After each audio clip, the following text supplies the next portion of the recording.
আজকে আমাদের আলোচনার বিষয় বিন্দু, রেখা, রেখাংশ এবং রশ্মি নিয়ে। এগুলোকে মূলত জ্যামিতির ফাউন্ডেশন বা বেসিক বলা হয়।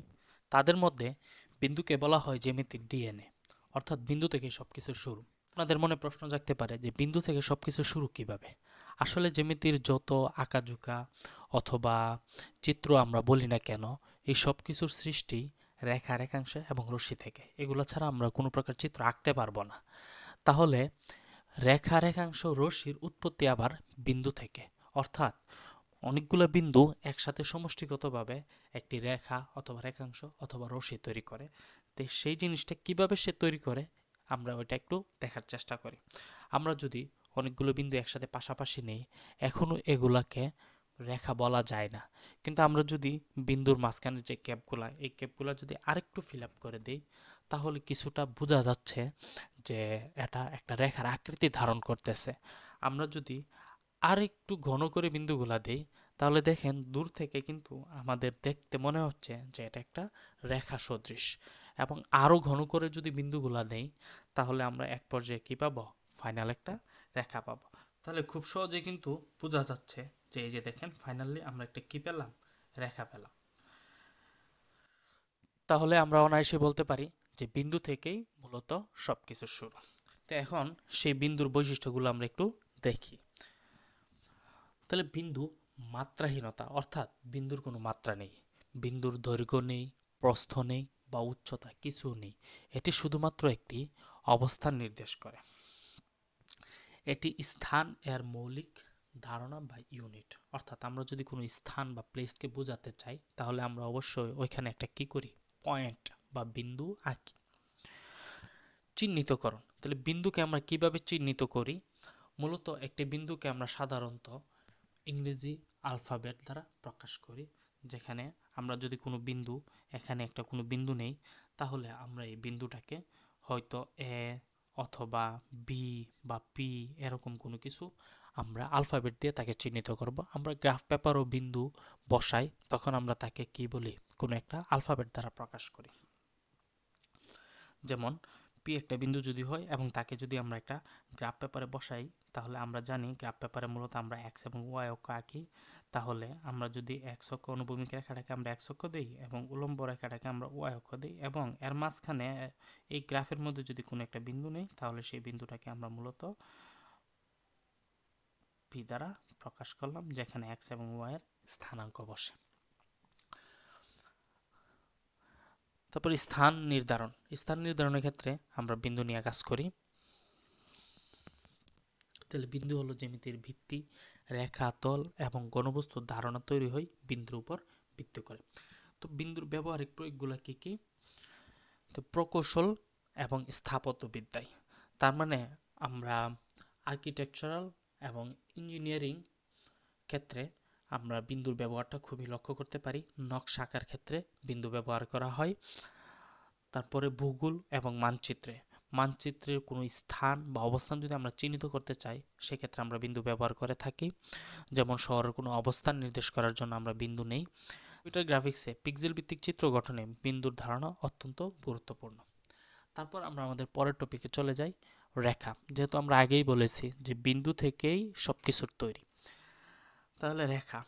তাহলে রেখার ক্ষেত্রে আমরা একটা জিনিস খুবই খেয়াল করতে পারি, বিন্দু তো শুধুমাত্র একটা পয়েন্ট ছিল, যার কোনো অবস্থান নেই, শুধুমাত্র যার কোনো দৈর্ঘ্য প্রস্থ উচ্চতা নেই। কিন্তু রেখার ক্ষেত্রে যদি আমরা একটু খেয়াল করি, তার একটা কি আছে? নির্দিষ্ট একটা দৈর্ঘ্য আছে। এবং আমরা আরেকটা জিনিস খেয়াল করতে পারি যে আমরা এখানে তীর চিহ্ন ব্যবহার করেছি, অর্থাৎ এই রেখাটা চলমান হবে। তাহলে আমরা রেখার সংজ্ঞার দিকে একটু মনোযোগ দিই। রেখা জ্যামিতির একটি গুরুত্বপূর্ণ ধারণা, যা একাধিক বিন্দুর ধারাবাহিক সংযোগ দ্বারা গঠিত হয়। আমি আমার আলোচনার প্রথমেই বলেছি যে রেখা মূলত অনেকগুলো বিন্দুর পাশাপাশি অবস্থান। তো এটি একমাত্র দৈর্ঘ্যযুক্ত একটি জ্যামিতিক গ্রুপ, যার কোনো প্রস্থ বা উচ্চতা নেই। এটি অসীমভাবে প্রসারিত হতে পারে, তার মানে রেখা সীমাহীনভাবে চলতেই থাকবে। তো এখন রেখার বৈশিষ্ট্যগুলো আমরা একটু খেয়াল করি। রেখার মাত্রা বা যেটাকে আমরা বলি ডাইমেনশন। রেখার শুধুমাত্র কি থাকে? দৈর্ঘ্য থাকে, কিন্তু প্রস্থ বা উচ্চতা থাকে না, অর্থাৎ রেখা হচ্ছে কি? একমাত্রিক। অসীম প্রসারণ, রেখা দুই দিকে অসীম পর্যন্ত প্রসারিত হয়, যেটা আমি আগেও বলেছি যে আমরা যদি একটা রেখা নেই এবং তার দুই পাশে, রেখার দুই পাশে দুইটা তীর চিহ্ন থাকে, তার মানে সে এই দুই পাশে চলতেই থাকবে চলতেই থাকবে, এই জন্য বলা হয় রেখা অসীম পর্যন্ত প্রসারিত হয়। এবং রেখাকে আমরা চিহ্নিত করি, দুই মাথায় দুইটা তীর চিহ্নকে আমরা এ এবং বি দ্বারা চিহ্নিত করলাম। এবং যদি আমরা এটাকে লিখতে চাই তাহলে আমরা তাকে এভাবে লিখব যে এ বি, এবং উপরে তীর চিহ্ন ব্যবহার করে আমাদেরকে লিখতে হবে এ বি রেখা। সরলতা, রেখা সবসময় কি হয়? সরল হয়। এখন আমরা যদি কোনো বাঁকা রেখাকে বোঝাতে চাই তাহলে আমাদেরকে সেটা বলতে হবে বক্ররেখা বা কার্ভ। তো রেখার ব্যবহারটা আমরা খেয়াল করি, কোথায় কোথায় রেখার ব্যবহার হয়। জ্যামিতিক নকশায় বিভিন্ন আকার তৈরিতে আমরা রেখা ব্যবহার করি, যেমন ত্রিভুজ, চতুর্ভুজ, বৃত্ত, এসব ক্ষেত্রে, বা পঞ্চভুজ। প্রকৌশল এবং স্থাপত্যবিদ্যায় ভবন বা সেতুর নকশা তৈরি করতে আমরা রেখা ব্যবহার করে থাকি। নির্মাণ এবং মানচিত্রায়নে আমরা রেখার ব্যবহার করে থাকি, এবং কম্পিউটার গ্রাফিক্স আমরা রেখা ব্যবহার করে থাকি। তো রেখাংশ কাকে বলে? একটু খেয়াল করে দেখেন, রেখা আমাদের শুধুমাত্র তীর চিহ্ন ছিল, ঠিক আছে, কিন্তু রেখাংশের মাঝখানে আমরা কি করলাম? দুইটা দাগ কেটে দিলাম, অর্থাৎ আমি একটা অংশ সীমাবদ্ধ করে দিলাম। তার মানে আমি যদি এই অংশটাকে পি বলি এবং এই পয়েন্ট বিন্দুটাকে আমি কিউ বলি, তাহলে এটা হচ্ছে একটা রেখাংশ। তাহলে রেখাংশ বলতে কি বোঝায়? রেখাংশ মানে হচ্ছে রেখা যোগ অংশ, অর্থাৎ রেখার অল্প একটু অংশকে আমরা রেখাংশ বলি। তার মানে রেখা থেকে ছোট্ট একটা অংশ নিয়ে আমরা যেটা পাবো সেটাকে আমরা বলবো কি? রেখাংশ। তো রেখাংশ হলো জ্যামিতিতে একটি সোজা রেখার নির্দিষ্ট দৈর্ঘ্যের একটি অংশ যার দুটি প্রান্তবিন্দু থাকে।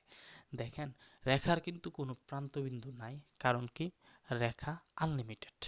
কিন্তু রেখাংশের প্রান্তবিন্দু আছে, যেমন এটা একটা প্রান্ত, তার এটা একটা প্রান্ত, এই মাঝখানের অংশটুকুকে আমরা কি বলি? রেখাংশ বলি। তাহলে আমরা বলতে পারি রেখাংশে প্রান্তবিন্দু আছে, অর্থাৎ তার শুরু আছে এবং শেষ আছে, এটি একটি সীমাবদ্ধ রেখা। রেখাংশের বৈশিষ্ট্য, রেখাংশের বৈশিষ্ট্যটা সে সীমাবদ্ধ, অর্থাৎ রেখাংশের দুটি প্রান্তবিন্দু থাকবে যা নির্দিষ্ট দুটি বিন্দু দ্বারা সীমাবদ্ধ হবে, এবং রেখাংশকে যদি আমরা প্রকাশ করতে চাই তাহলে তার উপরে আমরা কি করব? সোজা একটা সরলরেখা দিব, এখানে কোনো তীর চিহ্ন হবে না। তো রেখাংশের আমরা দৈর্ঘ্য পরিমাপ করতে পারি, যেহেতু তার দুইটি প্রান্তবিন্দু আছে। তাকে চিহ্নিত করার জন্য আমরা আগেই বলে নিছি, এবং রেখাংশ দ্বিমাত্রিক বা ত্রিমাত্রিক অবস্থান বোঝাতে আমরা রেখাংশ ব্যবহার করে থাকি। তারপর আমরা চলে যাই আমাদের পরের টপিক, রশ্মিতে। তা আমরা একটু আগে পরে আসছি কি? রেখা, যেটা তীর চিহ্ন, তার মানে সে সীমাহীনভাবে চলতে থাকবে। এরপর আমরা পড়লাম কি? রেখাংশ, যার নির্দিষ্ট একটা অংশ থাকবে। এখন আমরা পড়তেছি কি? রশ্মি। তো রেখা দুই দিকেই সীমাহীন, রেখাংশের শুরু এবং শেষ আছে। কিন্তু রশ্মির কথা যদি বলি, একটা প্রান্ত বদ্ধ মানে আবদ্ধ নির্দিষ্ট, আর একটা প্রান্ত প্রসারিত হতেই থাকবে, তার মানে সে চলতেই থাকবে। তার মানে রশ্মির এক মাথা সীমাবদ্ধ এবং আরেক মাথা অসীম। রশ্মি হলো জ্যামিতিক একটি অংশ যা একটি নির্দিষ্ট বিন্দু থেকে শুরু হয়ে একদিকে অসীম পর্যন্ত প্রসারিত হয়। এটি রেখার একটি বিশেষ প্রকার, যেখানে একটি প্রান্ত স্থির থাকে এবং অপর প্রান্ত অসীম দিকে প্রসারিত হয়। আমরা আমাদের দৈনন্দিন জীবনে এরকম অনেক কিছুই ব্যবহার করে থাকি যা রশ্মির সাথে সম্পৃক্ত। রশ্মি হলো একমুখী প্রসারণের ধারণা, যা দৈনন্দিন জীবনে যেমন আলু বা তীরের মতো বস্তু বোঝাতে ব্যবহৃত হয়। আলুর কথা কেন বলা হয়েছে?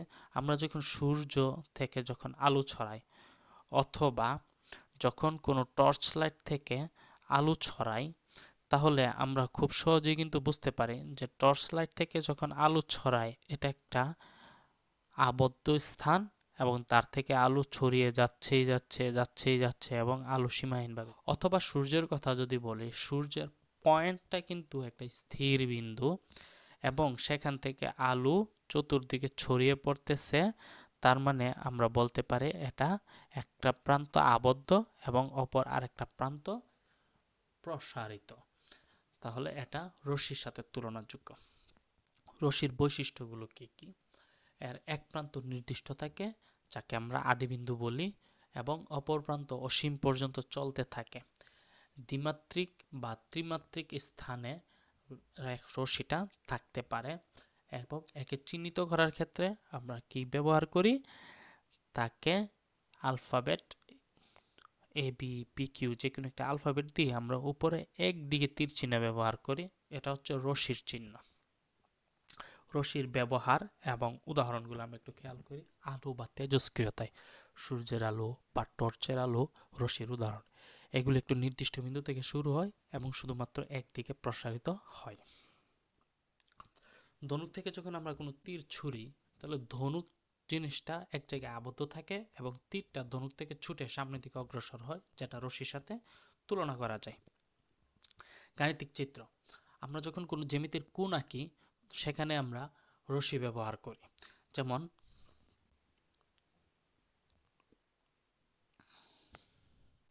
আমরা একটা কোণ আঁকার চেষ্টা করলাম, যে কোণটার নাম এ পি এবং সি। তাহলে এক্ষেত্রে আমরা দেখতে পারতেছি যে এখানে বি একটা কোণ, কিন্তু আমাদের রেখাটার নাম হচ্ছে কি বি এ রেখা, যেটা চলতেই থাকবে, বি এ রশ্মি যেটা চলতেই থাকবে, এবং বিসি রশ্মি যেটা সামনের দিকে অগ্রসর হবে। তাহলে আমরা কোণ আঁকার ক্ষেত্রে আমরা রশ্মি ব্যবহার করে থাকি। রশ্মির ব্যবহারিক প্রয়োগ পদার্থবিজ্ঞানে আলো, শব্দ, তরঙ্গ এবং তেজস্ক্রিয় রশ্মি বোঝাতে আমরা রশ্মি ব্যবহার করে থাকি, উদাহরণ এক্স-রে এবং গামা রশ্মি। জ্যামিতির ক্ষেত্রে কোণ এবং কোণের পরিমাপ করতে আমরা রশ্মি প্রয়োগ করে ব্যবহার করে থাকি ইঞ্জিনিয়ারিং এবং অপটিক্সে। লেন্স বা আয়নার আলোর প্রতিফলন এবং প্রতিসরণে আমরা রশ্মির ব্যবহার দেখে থাকি। আমরা তীর চিহ্নগুলো সবসময় ব্যবহার করে থাকি আলোর লেন্স এবং আয়নায় আলোর প্রতিফলন বোঝাতে অথবা প্রতিসরণ বোঝাতে। এখন সামগ্রিকভাবে আমরা রেখা, রেখাংশ এবং রশ্মি এই তিনটার একসাথে পার্থক্য এবং সংজ্ঞা খেয়াল করব। তাহলে আমাদের পুরো ভিডিওটার একটা সামারি চলে আসবে। সংজ্ঞার দিকে যদি যাই, রেখা দুদিকে অসীম পর্যন্ত প্রসারিত হয়, তার মানে রেখাটা দুই দিকে অসীম পর্যন্ত বিস্তৃত হয়। রেখাংশ নির্দিষ্ট বিন্দু, তার মানে আমরা রেখাটাকেই তার মাঝখানে আমরা দুইটা বিন্দু ফিক্সড করে দিব, এবং ফিক্সড করে দিলে ওই মাঝখানের আবদ্ধ অংশটুকু হবে আমাদের রেখাংশ। আর রশ্মি আমরা একটা প্রান্ত নির্দিষ্ট করে দিব, একটা নির্দিষ্ট বিন্দু থাকবে এবং একদিকে প্রসারিত হতে থাকবে, তাহলে সেটা রশ্মি হিসেবে কাজ করবে। তাহলে রশ্মির রেখার প্রসারণ অসীম পর্যন্ত দুদিকে সে প্রসারিত হতে থাকবে। রেখাংশ সীমাবদ্ধ, রশ্মি একদিকে প্রসারিত হতে থাকবে এবং অন্যদিকে স্থির থাকবে। দৈর্ঘ্য যেহেতু অসীম, তাহলে পরিমাপযোগ্য নয়। রেখাংশ নির্দিষ্ট, তাই আমরা পরিমাপ করতে পারবো। রশ্মি সেটাও অসীম, কারণ একদিকে স্থির, অন্যদিকে সে কতটুকু পর্যন্ত চলবে তা তো আর আমরা জানি না, সেজন্য সেটাও নির্দিষ্ট নয়। প্রান্তবিন্দু, কোনো প্রান্তবিন্দু নেই, কারণ কি এটা তো নির্দিষ্ট না, তাহলে আমরা কিভাবে তার প্রান্তবিন্দু আইডেন্টিফাই করব? রেখাংশের দুটি প্রান্তবিন্দু থাকে, রশ্মির একটা প্রান্তবিন্দু থাকে যেটাকে আমরা আদিবিন্দু বলি, এবং অপর আরেকটা কোনো প্রান্তবিন্দু থাকে না। চিহ্নিতকরণ, রেখার ক্ষেত্রে আমরা তীর চিহ্ন ব্যবহার করি, রশ্মির ক্ষেত্রে আমরা শুধুমাত্র একটা লম্বা টান ব্যবহার করব, রেখাংশের ক্ষেত্রে এবং রশ্মির ক্ষেত্রে আমরা একদিকে একটা তীর ব্যবহার করব।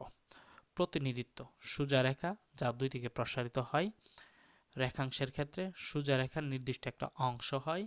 রশ্মির ক্ষেত্রে সোজা রেখা যা একটা বিন্দু শুরু হয় এবং একদিকে চলতে থাকে। ব্যবহার, অসীম দূরত্ব নির্দেশ করতে আমরা রেখা ব্যবহার করে থাকি। রেখাংশ নির্দিষ্ট দূরত্ব বা পরিমাপ করা যায় এরকম কোনো কিছুর ক্ষেত্রে আমরা রেখাংশ ব্যবহার করে থাকি। রশ্মির ক্ষেত্রে যেহেতু এটা একটা একমুখী প্রসারণ, তাহলে আমরা দিক নির্দেশের ক্ষেত্রে এটা ব্যবহার করে থাকি, যেটা আমরা সবসময় বিভিন্ন বিল্ডিং এর এন্ট্রান্সের ক্ষেত্রে অথবা রাস্তাঘাটে কোনো ডাইরেকশন বোঝাতে আমরা রশ্মি ব্যবহার করে থাকি। উদাহরণ, রাস্তার কেন্দ্ররেখা যা দুই দিকে প্রসারিত হয়। স্কেলের ক্ষেত্রে আমরা রেখাংশ ব্যবহার করে থাকি, যেহেতু স্কেল টোটালটা একটা দৈর্ঘ্য পরিমাপযোগ্য, তাহলে এটা একটা রেখাংশ। রশ্মি, সূর্যের আলো বা ধনুক থেকে তীর ছোড়া অথবা টর্চ লাইট থেকে আলো বের করা, সেক্ষেত্রে আমরা রশ্মি ব্যবহার করে থাকি। ধন্যবাদ সবাইকে।